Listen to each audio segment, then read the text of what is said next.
Boris Johnson finally managed to persuade a frightened of the electorate Labour Party to agree to hold a snap UK general election on the 12th of December 2019, an election that Johnson originally planned to hold mid-October ahead of the 31st October Brexit deadline. But extreme paralysis that has been the state of Westminster since June 2017 dragged out the painful process for another couple of months as Britain missed yet another Brexit deadline. The latest poll of polls puts the Tories on 42%, Labour on 30%, the Lib Dems on 15%, with the trend in the Tories' favour, which pollsters continue to go on to extrapolate into the Tories winning the election, typically on a majority of 70 seats, as illustrated by electoralcalculus.co.uk. Only one problem: we've been here before. Deja vu. We've been here exactly before, as electoral calculus forecast from the day before the June 2017 general election illustrates. That was typical of pollster forecasts of the time.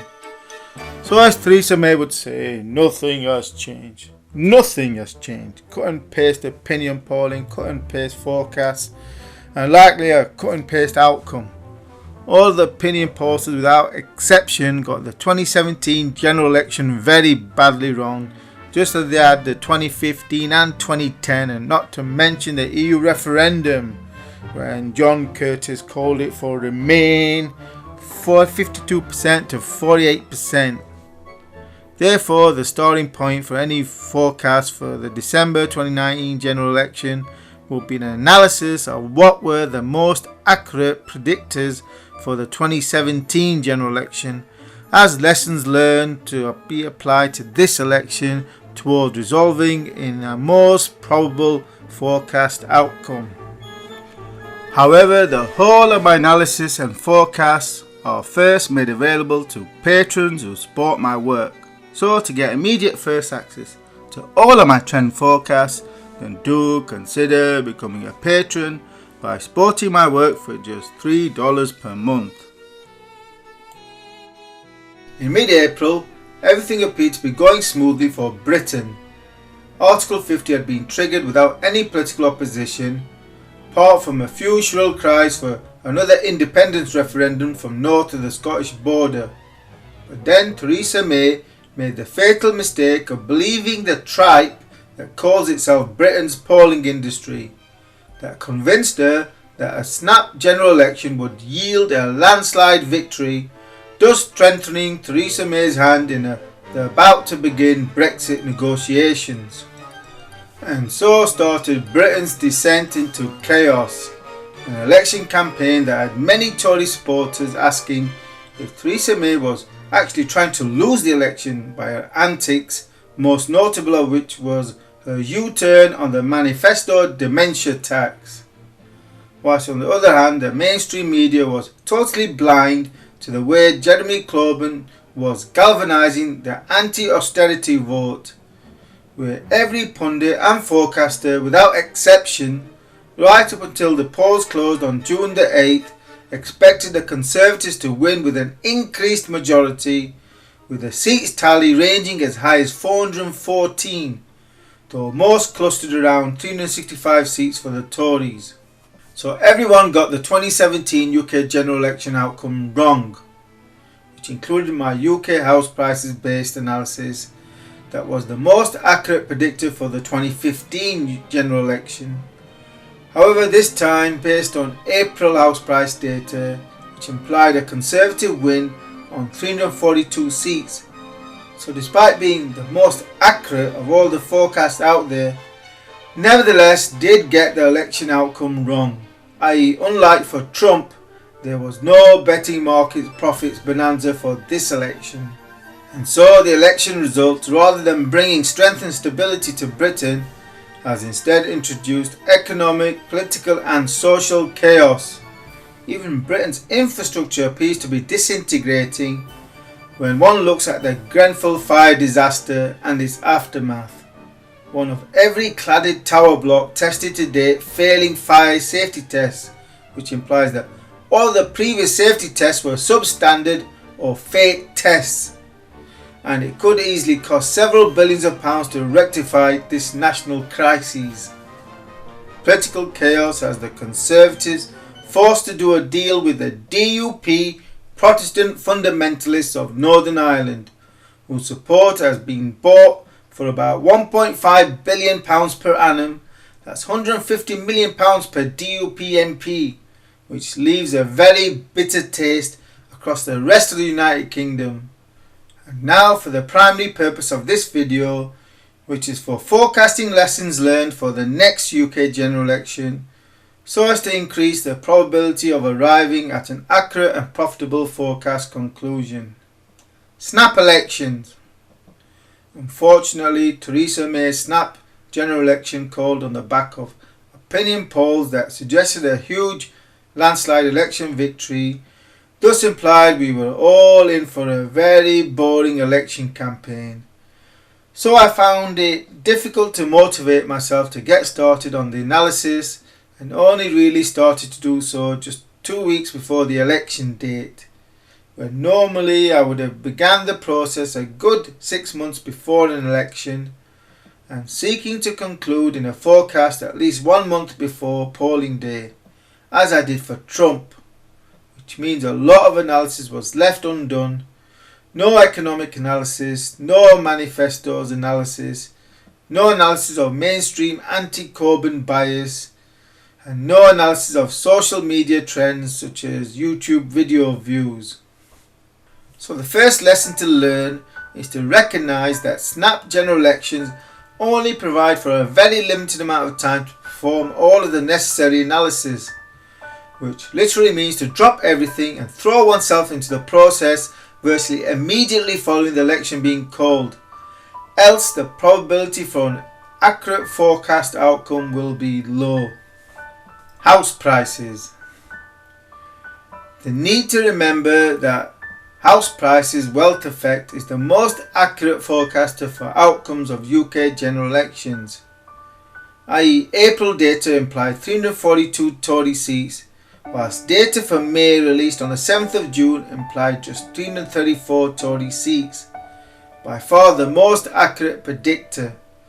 So house prices analysis should be tasked as being of primary importance ahead of all other analysis.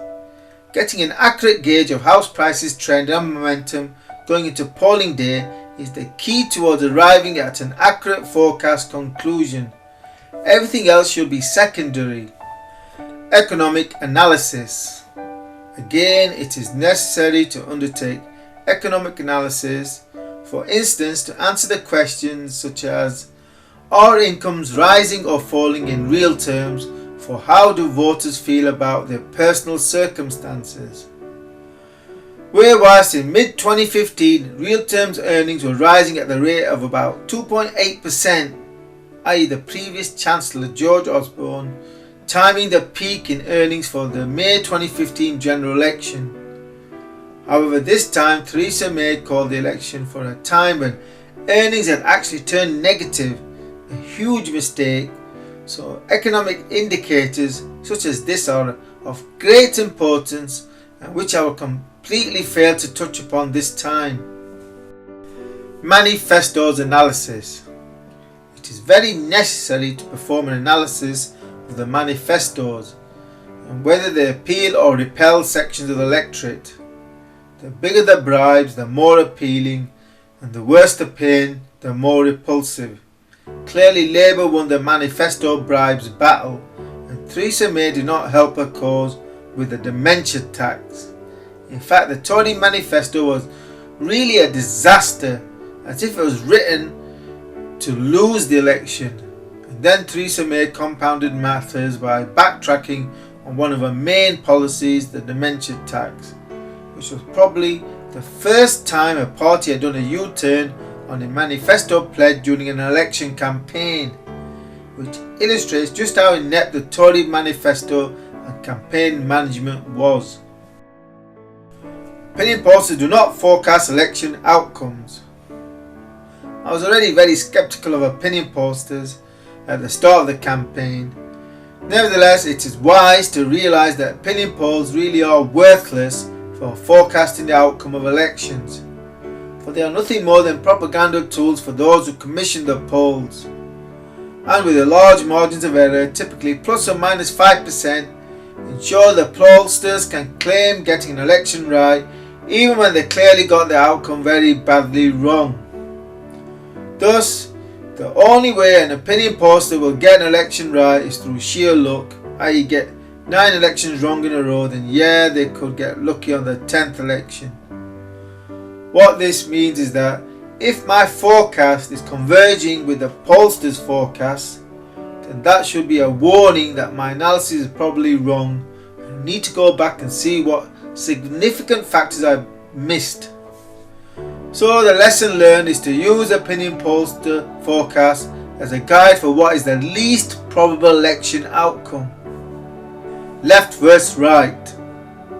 For the past few decades, we have gotten used to political parties hugging the centre ground, i.e. the most centrist party tends to win the election. This time we have the greatest difference between Labour and Conservatives since the early 80s, which on face value implied that this should benefit the Conservatives as being the most centrist party. However, instead the clear difference between the two parties galvanised those who had not voted for centrist parties for decades and the young to support a left-wing Corbyn Labour Party that surprised most Labour MPs who have a centrist outlook. So the lesson here is to recognise that the greater the difference between parties means that the party most distant from the centre is likely to attract many new voters, which can have a significant effect on the election outcome. Party leaders matter. The party leader definitely matters. Theresa May was exposed as being not strong and stable, but average. Repeatedly shown as being extremely uncomfortable on the campaign trail, even refusing to take part in leadership debates.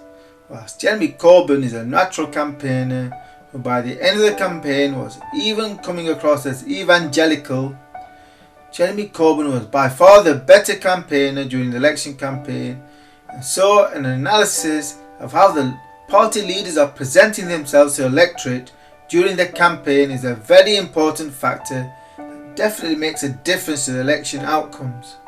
Mainstream media propaganda. Whilst it is necessary to watch mainstream media to keep pace with what is going on during an election campaign, however, remember that it is all propaganda skewed, where in this election clearly was heavily biased against Jeremy Corbyn's Labour Party. So always remember that you are watching and reading propaganda, for journalists inhabit their own world that can be far detached from the real world of the bulk of the electorate.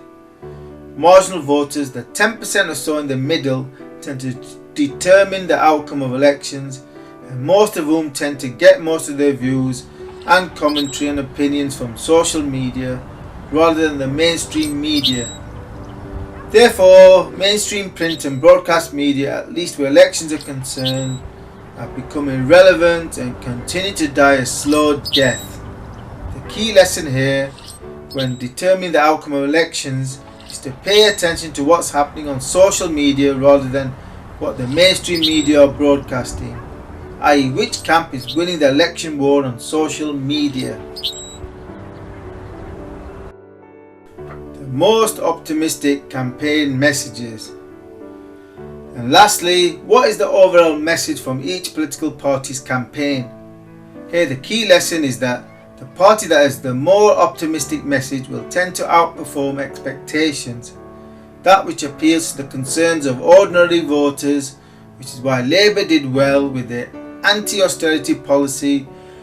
Theresa May did very badly with her Brexit means Brexit message, one that promised pain, whilst Labour promised bribes such as the scrapping of tuition fees. So the Conservatives had an overall pessimistic message, whilst Labour had an overall optimistic message. Considering this, then, the Tories were lucky that they did not do even worse. Something to definitely remember for next election. What is the overall message from each party? what party is the most optimistic about the future? So these are my 9 key lessons learned from 2017 for forecasting the outcome of the December 12, 2019 general election. That resolves into a series of 6 pieces of in-depth analysis, the most important of which is what UK house prices forecast for the election result. That has already been completed and made available to patrons who support my work. So for immediate first access to all of my analysis and trend forecasts, then do consider becoming a patron by supporting my work for just $3 per month. And remember to subscribe to this YouTube channel for new videos in this series as we count down to the December 12th general election.